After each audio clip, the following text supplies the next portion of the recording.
Makikita ang isang lalaki na naglalakad palabas ng kulungan. Hindi niya alam kung iiyak o tatawa. Sa loob ng 10 taon sa kulungan, ay gabi-gabi siyang nagdadasal na sana ay matapos na ang isang masamang panaginip na kanyang naranasan. Masyadong mabilis ang mga pangyayari nang dahil sa kanyang wagas na pagmamahal ay sinapit niya ang hindi dapat sa loob ng bilangguan. Simulan natin ang kwento ng buhay ni Samuel. Si Samuel ay 15 taong gulang nang maghiwalay ang kanyang mga magulang. Iniwan ng kanyang ama, ang kanyang ina. Pagkatapos lamang ng 2 taon, ay sumama naman ang kanyang ina sa ibang lalaki. Magmula noon ay wala na siyang balita. Walang ama o ina ang dumalaw sa kanilang magkapatid. Si Samuel na ang nag-aruga sa kanyang nakakabatang kapatid na si Edgar. Sa edad na 15 ay pinagyaman ni Samuel ang kanilang lupain na kanila pang namana sa kanilang lola Emelia. Mais at pinya ang pangunahing pinagkakakitaan ni Samuel. Habang nasa bukid siya, ay nasa barkada naman si Edgar. Ayaw itong isama ni Samuel sa bukid. Sa kagustuhang gusto niya itong bigyan ng magandang buhay. Gusto niyang ipakita sa kanilang mga magulang na kinaya nilang dalawa. Habang sa bukid ay kinakausap si Samuel ng mga kasamahan. Samuel, huwag mong i-spoiled si Edgar. Turuan mong magtanim para matutong pahalagahan ang pera.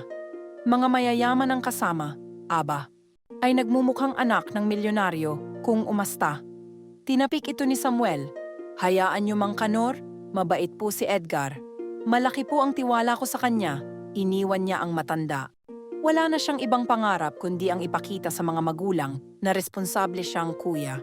Lahat ng gusto ni Edgar ay binigay ni Samuel. Nasa 3 taon ng kolehiyo ito nang makatanggap ng tawag mula kay Edgar at umiiyak. Laking gulat ni Samuel sa mga sinabi ni Edgar, hindi sinasadyang nabaril niya ang kanyang roommate sa dorm kung saan ito nanunuluyan habang nag-aaral bilang isang engineer. Agad-agad itong nagmaneho ng kanyang truck sa kadiliman. Nadatnan niyang umiiyak ang kapatid habang nakahandusay ang dugo ang katawan ng kaibigan ni Edgar. Masinsinang nag-usap ang magkapatid. Makikitang nagmamaneho si Edgar, dala-dala ang truck na kanina lamang ay si Samuel ang may dala. Tinawagan ni Samuel ang mga pulis at inamin ang krimen. Ang hatol, 10 taong pagkakakulong. Walang alam ang mga kaibigan ni Samuel, maging ang kanyang mga kasamahan sa bukid.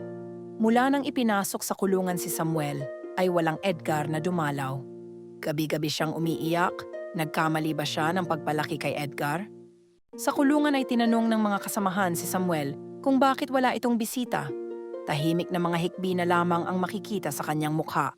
Wala rin siyang alam kung ano ang nangyari, maging ang kanyang nobya ay hindi rin nagpakita. Ipinagbilin niya kay Edgar na bukod tanging sa nobya lang magkwento ng lahat-lahat. Umupo ito sa labas ng kulungan bago sumakay ng bus pabalik sa kanilang probinsya. Sa daanan pa lamang ay malaki na ang ipinagbago ng lahat. Ang dati nilang maliit na bayan ay mga malalaking gusali na. Sumakay ito ng motor papunta sa kanilang maliit na sityo. Nag-umpukan ang mga dating kasamahan. Napakaraming tanong hindi na niya maintindihan kung paano sagutin lahat. Isa lang ang tumanim sa kanyang isipan.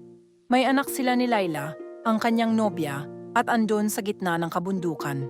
Nagpapabayad para sa pagtanim sa palayan at maisan kasama ang kanilang anak. Wala na siyang bahay na babalikan at wala na ding lupain na sasakahin. Unang linggo pa lamang ay laking gulat ng lahat ng binenta ni Edgar, ang lahat ng kanilang namana, sa lola ang bahay at ang lupa. Walang may nakakaalam kung nasaan si Edgar. Maluha-luha itong umakyat ng bundok, umuupo minsan at umiinom ng tubig sa ilog. Pupuntahan niya ang kaniyang mag-ina. Lalo siyang nalungkot nang makita ang isang babaeng halatang hirap na hirap sa buhay kasama nito ang isang bata na tumutulong sa ina sa isang putikan para magtanim ng palay. Tumayo ito tinitingnan ang babaeng iniwan niya ng walang paalam. At wala siyang alam na buntis ito at siya ang ama. Ang laki ng kasalanan niya kay Laila. Nanlaki ang mga mata ni Laila nang makita ang isang lalaking nakatayo. Patakbo itong lumapit sa kanya at yumakap. Umupo sila sa punong kahoy at matagal na nag-usap. Sa halip na magalit si Laila, ay yumakap ito sa kanya. Nawala ang lahat ng sama ng loob niya sa biglang pagkawala ni Samuel.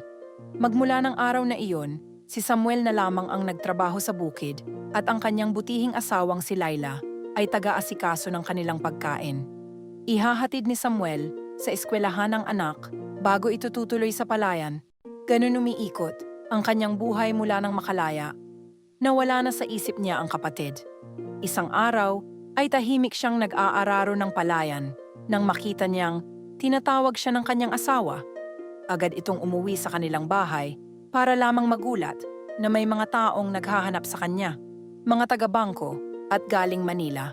May isang kliyente na may malaking account, naka-time deposit, ngunit pagdating ng tamang oras para ito withdrawin ay walang taong nagpakita at hindi na nila makontak ang mga information na nakalagay sa bangko. Pagkalipas ng mga buwan, kanila itong binuksan at bukod tanging si Samuel San Diego ang beneficiary.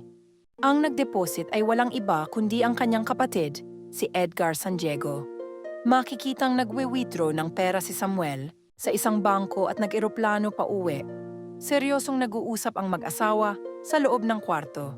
Nasaan na kaya si Edgar, Laila? Walang naisagot si Laila. Wala ring magawa si Samuel, limited lang kaya niyang gawin ni hindi siya nag-aral, idagdag pa ang 10 taon na nawala sa kanya. Binili ni Samuel ang lupang sinasaka at pinaayos ang dati ay maliit nilang bahay. Ang dating puno ng galit sa dibdib ay napalitan ng pag-aalala. Nasaan na kaya ang kanyang kapatid? Habang sa Manila ay nag-uusap ang taong taga-bangko sa isang lalaki at nagpapaliwanag na nakuha na ni Samuel San Diego ang pera. Ang lalaking kausap ay walang iba kundi si Edgar San Diego, ang kapatid ni Samuel. Sir, kailan kayo magpapakita sa kapatid niyo? Ang tanong ng lalaki kay Samuel. Hindi pa panahon, Roman. Masyadong malaki ang atraso ko sa kapatid ko. Napabayaan ko siya ni hindi ko siya nadalaw sa kulungan sa loob ng 10 taon. Masaya ako ngayon dahil napagaan ko ang buhay niya. Sir, naghirap ka din naman. Ang lahat ng kung anong meron ka ay pinaghirapan mo. Unang negosyo mo, niloko ka ng kasosyo. Nagsimula ka bilang trabahador ulit hanggang sa inabot mo ang posisyon mo ngayon. Tama ka, Roman. At mabait si Kuya. Alam kong mapapatawad niya ako. At malapit na yon. Habang nakaupo sa punong kahoy si Samuel, naidasal niya sa sarili na napatawad na niya ang kanyang kapatid. Gustong-gusto na niya itong makita. Excited siyang ipakilala ang anak niya kay Edgar. Napangiti ito. Pagkalipas ng mga buwan, ay makikitang nakaluhod si Edgar sa harap ng kanyang kuya sa loob ng bahay nito. Napaiyak si Samuel at niyakap ang kanyang kapatid. Sinabi nitong matagal na siyang napatawad. Pagkatapos ng maraming taon, makikita ang magkapatid na kumakain ng sabay sa tulong ni Laila. Masayang masaya si Edgar sa kanyang pamangkin. Marami itong ipinangako. Mag-isang bumalik si Edgar sa Manila. Masaya na sa buhay si Samuel. Ayaw nito ng magulong kapaligiran. Mangyari po lamang na mag-subscribe at pindutin ang button bell para ma-notify kayo sa susunod kong mga video.